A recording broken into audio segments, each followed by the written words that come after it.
ধান, চাল, আমের পাশাপাশি সবজি উৎপাদনেও সমৃদ্ধি নওগাঁ জেলা। সবজির ভরা মৌসুম বলা হয় শীতকালকে, তবে শীত আসার আগেই জেলার মাঠে মাঠে এখন শোভা পাচ্ছে আগাম জাতের নানান সবজি। ফুলকপি, শিম, পটল, বেগুন, মূলা, মরিচ সহ বিভিন্ন সবজির চাষ হচ্ছে মাঠে। ইতিমধ্যে বাজারে উঠতে শুরু করেছে এসব ফসল। ভালো দাম পেয়ে খুশি কৃষকেরা। সকাল থেকে সন্ধ্যা পর্যন্ত শ্রমিক ও পরিবারের সদস্যদের নিয়ে চলছে ক্ষেতের পরিচর্যা। স্থানীয় চাহিদা মিটিয়ে এসব সবজি যাচ্ছে দেশের বিভিন্ন জেলায়। এখন প্রচুর হারে সবজির দাম কমে আসছে। আগাম সবজি আরো গৃহস্থরা উৎপাদন করতেছে, আরো দাম কমে আসবে।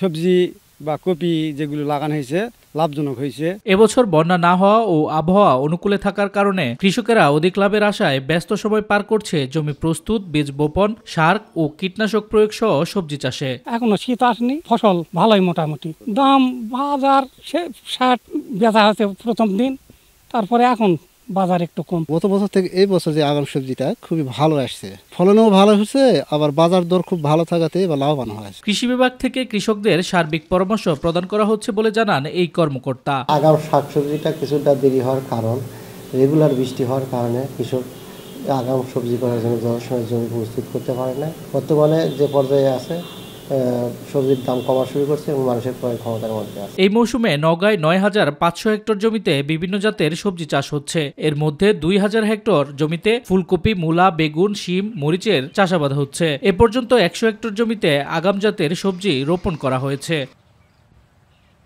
শামস তাবরিজ উচ্ছ্বাস, মাই টিভি নিউজ ডেস্ক।